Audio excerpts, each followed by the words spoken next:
Bonjour mes chers élèves. Aujourd'hui, on va commencer un nouveau chapitre destiné aux élèves du tronc commun scientifique. On va traiter le premier chapitre de la physique, la loi de gravitation universelle. Avant d'entamer les parties du chapitre, on va commencer par un rappel sur l'écriture scientifique. Qu'est-ce que ça veut dire un chiffre ou bien des chiffres significatifs et qu'est-ce que ça veut dire l'ordre de grandeur. L'échelle des longueurs de l'univers.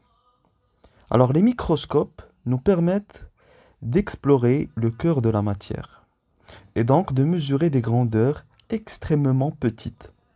Au contraire, les télescopes nous permettent d'explorer les abords de l'univers et donc de mesurer des longueurs très grandes.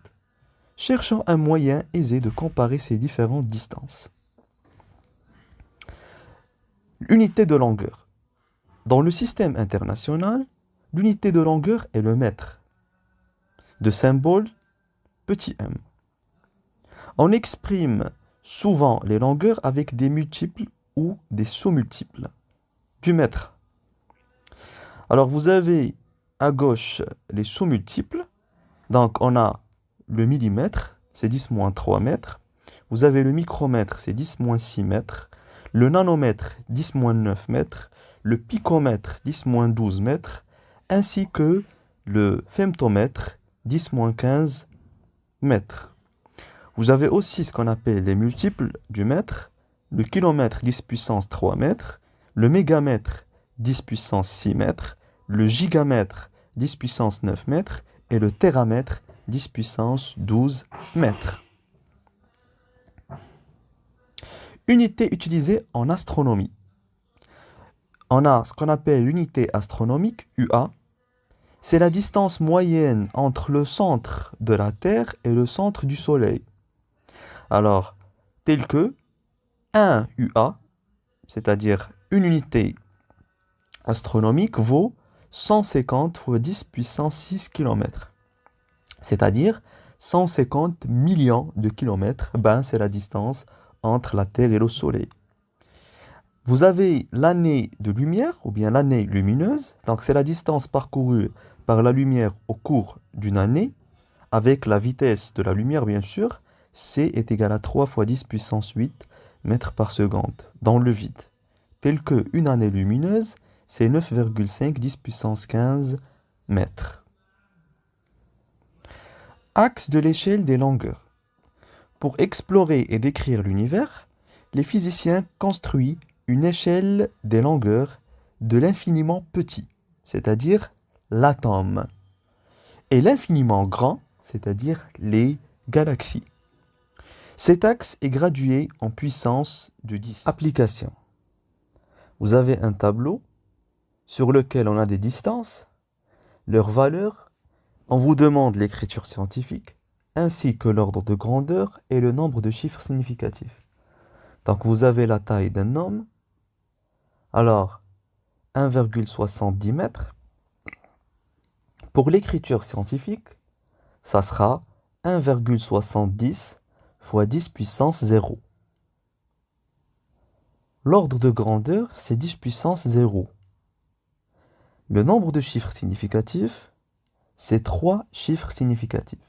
Donc, à noter, on compte toujours le 0 qui se trouve après la virgule.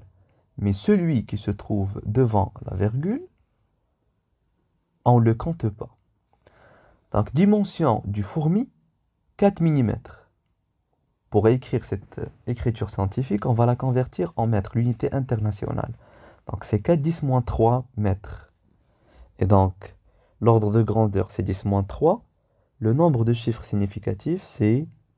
Donc, vous avez 4-10-3. En virgule, c'est 0,004.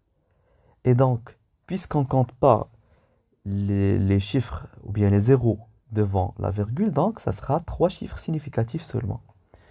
Altitude de la tour Hassan, donc vous avez 44,3 mètres. en chiffre significatif, c'est 4,43 fois 10 puissance 1. L'ordre de grandeur, c'est 10 puissance 1. Le nombre de chiffres significatifs, c'est 3. Altitude de Toubkal, 4,16 km. Écriture scientifique, donc c'est 4,16 10 puissance 3 mètres. Ordre de grandeur, c'est 10 puissance 3. Le nombre de chiffres significatifs, c'est... Donc, on compte même les zéros qui se trouvent après la virgule. Donc, on doit compter les zéros de la puissance. Donc, on aura 4,16 fois 10 puissance 3. Donc, combien de zéros après on va compter? Donc, on a 4160 km. Et donc, dans ce cas, on aura 4 chiffres significatifs, etc. Donc, vous procédez de la même méthode. Alors, pour mieux comprendre qu'est-ce que ça veut dire un chiffre significatif, donc lorsqu'un nombre prend une signification réelle pour présenter une grandeur souvent dimensionnée, c'est-à-dire une longueur, un volume, le nombre de chiffres employés pour le décrire est extrêmement important. On les nomme chiffres significatifs, c'est-à-dire CS, chiffre, et S, ça veut dire significatif. En abrégé, lorsque ces nombres sont ensuite manipulés entre eux, notamment à l'aide des 4 opérations usuelles, il faut prendre garde à maintenir la pertinence du résultat. Alors, définition, donc vous avez la première règle, les chiffres autres que les zéros sont toujours significatifs. Les zéros ne sont pas significatifs s'ils sont placés en tête d'un nombre. Donc on va voir les exemples suivants. Donc vous avez 1,3700. Donc ce nombre contient 5 chiffres significatifs.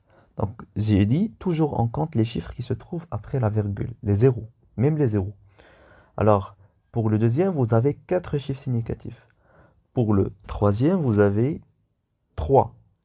Pour le quatrième, vous avez 2. 2 pourquoi? Parce que les zéros qui se trouvent devant la virgule ne se comptent pas. Donc vous avez un cas particulier des zéros terminaux. Alors, s'il s'agit d'un nombre à virgule, les zéros terminaux sont significatifs. Dans les exemples précédents, on a 1,3700 et 1,370. Les zéros terminaux étaient tous... Donc, on va représenter ces distances sur l'axe de l'échelle des longueurs. Donc, vous avez un axe gradué de 10-15, c'est-à-dire on va revenir vers le tableau, donc 10-15 c'est le femtomètre, jusqu'au téramètre, 10 puissance 12. Donc, alors, on met sur l'échelle les différentes mesures, bien sûr en termes d'écriture scientifique. Par exemple, vous avez le diamètre d'une globule rouge, c'est entre 10-6 et 10-3. Vous avez la dimension du fourmi, donc c'est 10-3. Vous avez la taille d'un homme, c'est 10 puissance 0, comme on vient de dire, etc. L'altitude de Toubkal, 10 puissance 3, etc.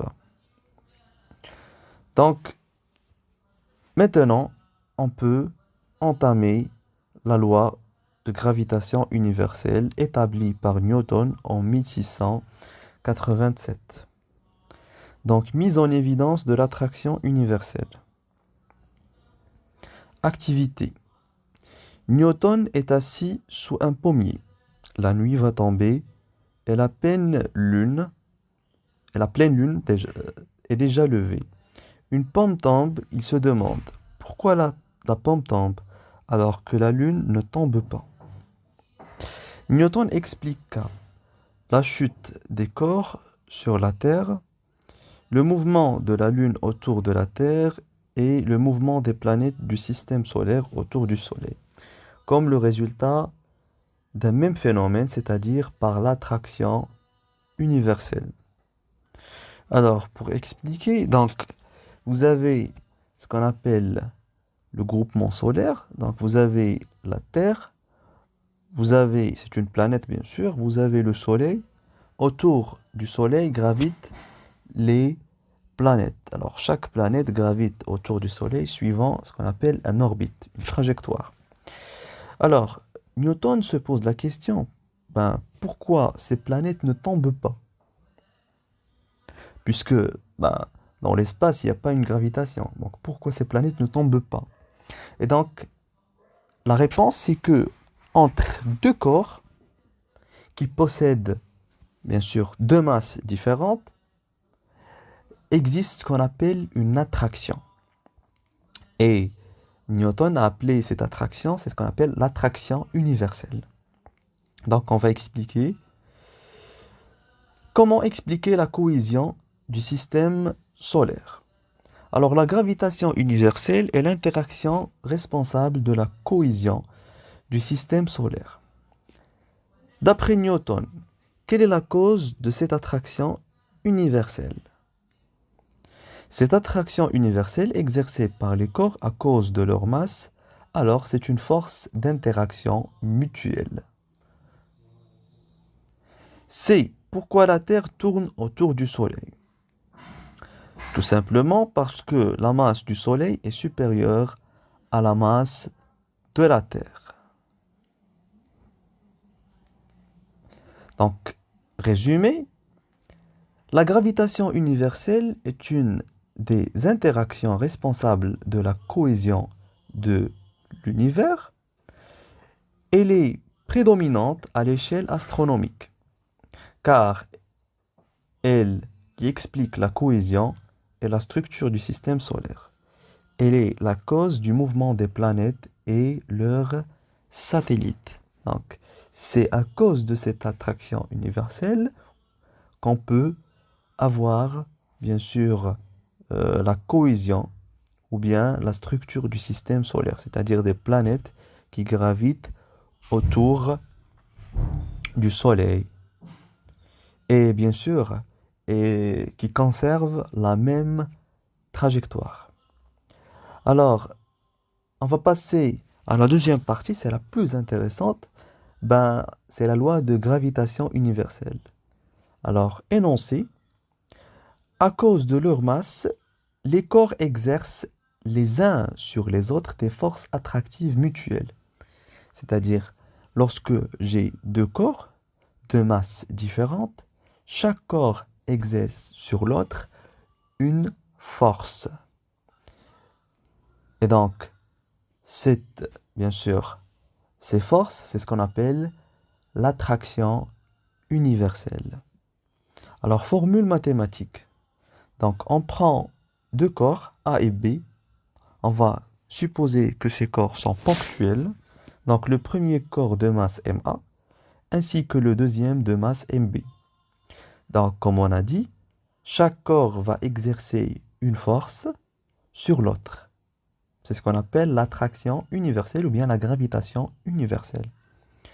Alors, deux corps ponctuels A et B de masse respectivement, MA et MB séparés par une distance D est égale à AB, exercent l'un sur l'autre des forces d'interaction gravitationnelle attractives. F de A sur B, c'est-à-dire c'est la force exercée par le corps A sur le corps B, et FB sur A, c'est-à-dire la force exercée par le corps B sur le corps A. Bien sûr, ayant FA sur B, c'est la force exercée par le corps A sur le corps B. F de B sur A, c'est la force exercée par le corps B sur le corps A. Alors, bien sûr, on va avoir la même droite d'action, deux sens opposés, vers le corps qui exerce la force, et la même intensité. Ça vous rappelle quelque chose? Ça vous rappelle quoi? Oui, très bien, c'est les conditions d'équilibre qu'on avait vues en troisième année du collège. Pour qu'un corps soit en équilibre, donc bien sûr, qui subit deux forces, bien sûr. Donc, il doit obéir à ces trois conditions. Même droite d'action, AB, deux sens opposés et même intensité. Alors, si on revient vers le schéma, donc pour nous, bien sûr, la droite d'action des deux forces, c'est la droite AB. Bien sûr, on remarque très très bien que les deux forces ont deux sens opposés. Alors, on se pose la question, alors pour calculer l'intensité des forces, qu'est-ce qu'on va faire? Donc c'est simple, on va appliquer cette loi. Donc G fois MA fois MB sur D au carré. Alors G, c'est la constante de gravitation universelle, c'est une constante qui ne change pas, qui vaut 6,67 10-11 newton fois mètre carré fois kilogramme moins 2. Bien sûr, F de A sur B, donc vous la connaissez, c'est l'intensité de force exercée par le corps A sur le corps B, ainsi que F de B sur A, c'est l'intensité de force exercée par le corps B sur le corps A. MA, c'est la masse du corps A, MB, c'est la masse du corps B, et D, c'est la distance entre les deux corps. Ou bien plus précisément, c'est la distance entre les deux centres géométriques des deux corps. Remarque, les deux forces d'interaction ont même droite d'action, des sens opposés et d'intensité égale. Donc on peut écrire soit euh, les trois conditions d'équilibre, ou bien on peut écrire même droite d'action et la somme vectorielle des deux forces est nulle, c'est-à-dire FA sur B plus F de B sur A est égal à vecteur nul, c'est-à-dire F de A sur B est égal à moins F de B sur A. Cette loi est aussi valable pour des corps volumineux, non seulement pour des corps ponctuels, bien sûr, présentant une répartition sphérique de masse. C'est une condition.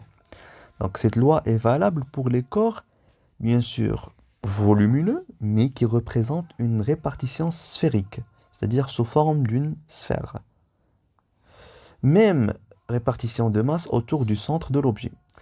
C'est le cas des planètes, des étoiles, dont la distance d est celle qui sépare leur centre, c'est-à-dire leur centre de gravitation,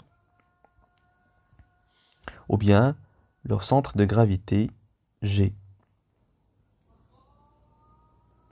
Alors, pour un corps ponctuel A, de masse MA, à l'altitude h par rapport à la surface de la Terre, on a, donc si j'applique la loi, bien sûr, d'attraction universelle, ben, la force exercée par la Terre sur le corps A est la même que celle exercée par le corps A sur la Terre.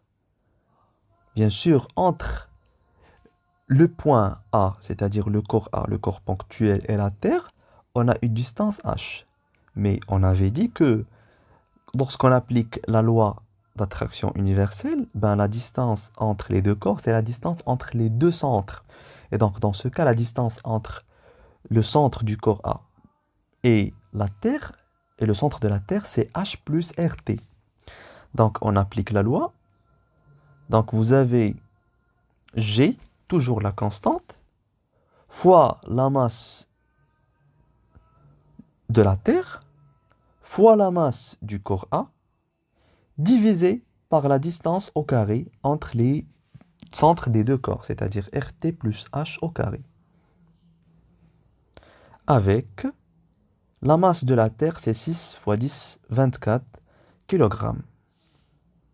La masse de la Terre est, bien sûr, vous avez déjà la masse de la Terre. Le rayon de la Terre, c'est 6380 km. C'est le rayon de la Terre. L'expression de l'intensité de la force d'attraction universelle reste valable pour deux corps quelconques, tels que D et la distance séparant leurs centres de gravité respectifs. Alors, on a une petite application ici.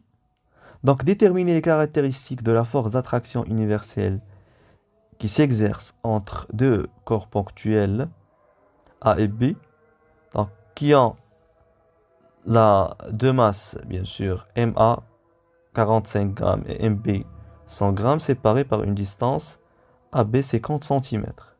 Représentez les deux forces à une échelle adaptée. Donc il suffit de mettre deux points, bien sûr. Donc, premièrement, il faut déterminer les caractéristiques de chaque force, c'est-à-dire point d'application, droite d'action, le sens et l'intensité. Bien sûr, l'intensité, vous appliquez la règle. Donc vous avez ici, si on veut appliquer la règle pour calculer l'intensité ici, ben ça sera G fois MA fois MB sur AB au carré. C'est simple.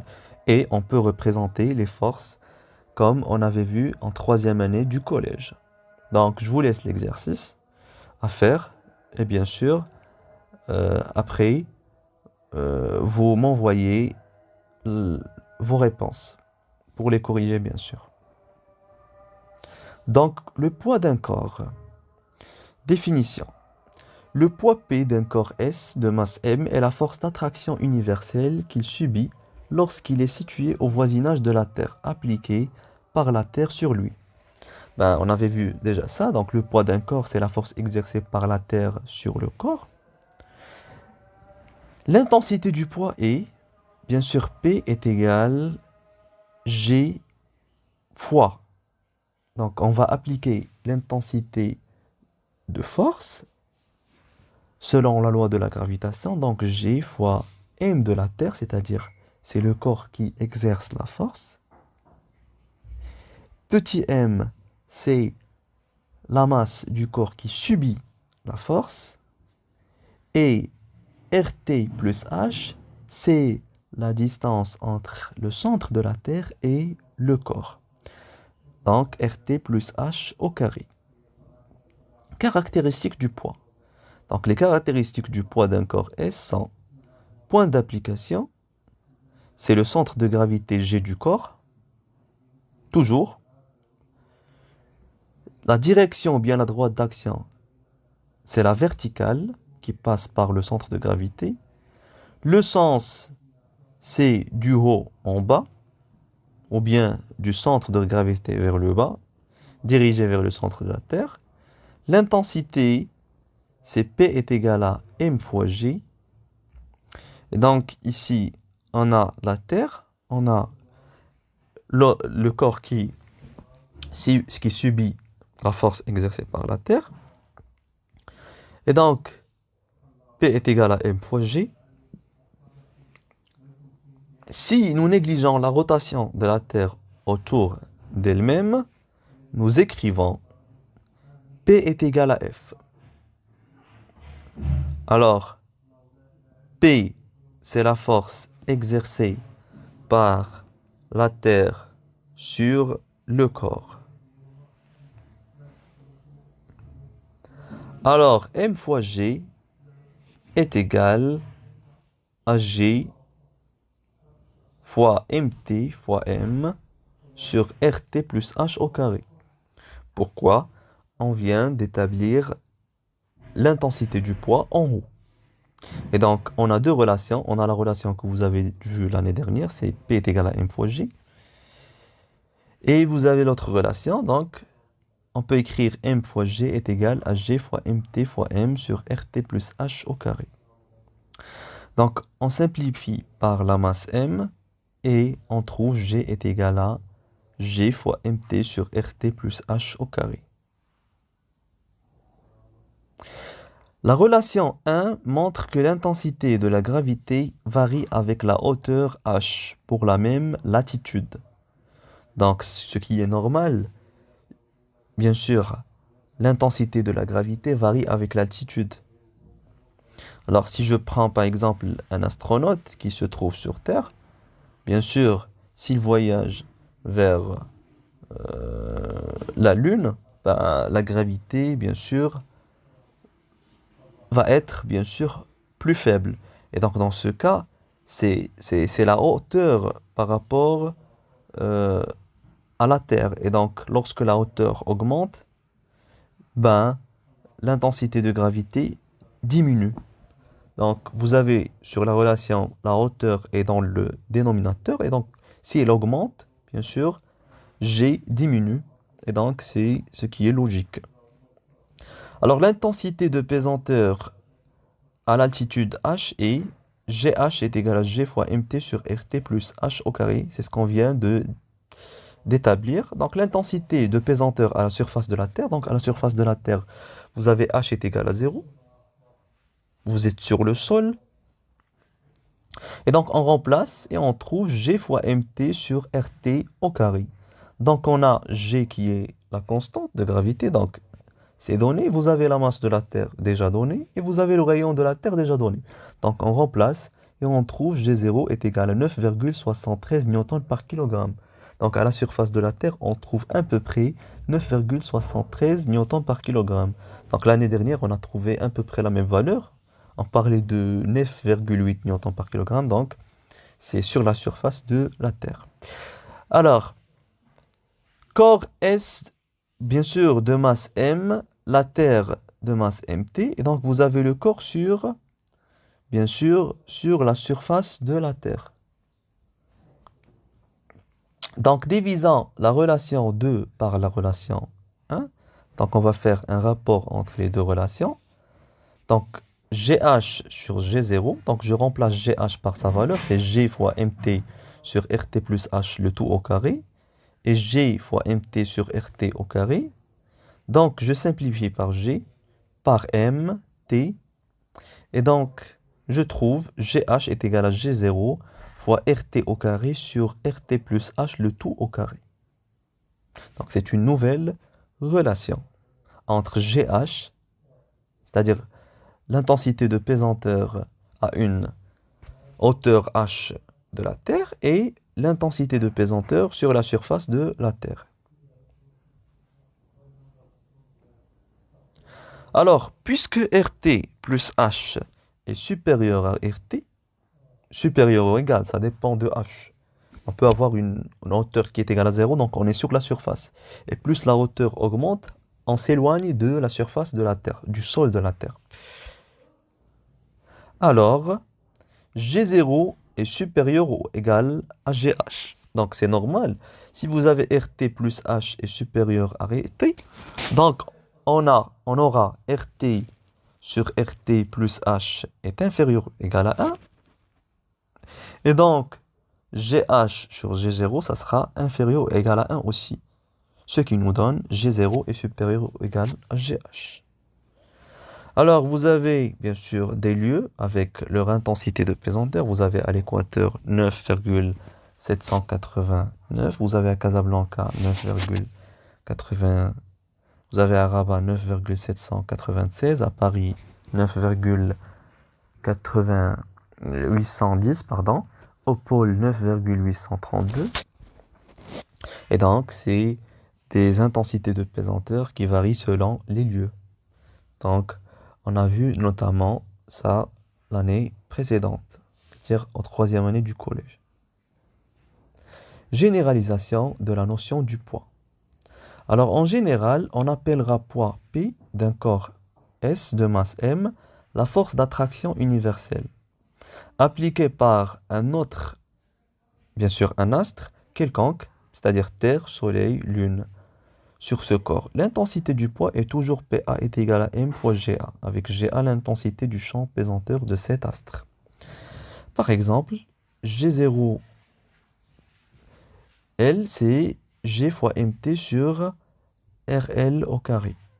Bien sûr, l'intensité GL, c'est l'intensité de pesanteur à la surface de la Lune. Et bien sûr, le corps, il est à la surface de la Lune. Donc, il n'y a pas une hauteur. Donc, H est égal à 0. Et donc, GL, ça sera quoi? Bien sûr, G0L. Pourquoi? Parce que je parle de la surface de la Lune. Et donc, ça sera G. C'est une constante connue. MT, c'est la masse de la Terre. Et RL, c'est le rayon de la Lune. Alors, une application. À quelle altitude H on trouve la relation GH est égal G0 sur 4? Donc, c'est une question à réfléchir. Donc, je vous laisse le temps à faire. Après, vous pouvez me donner les réponses. Merci pour votre attention. À bientôt.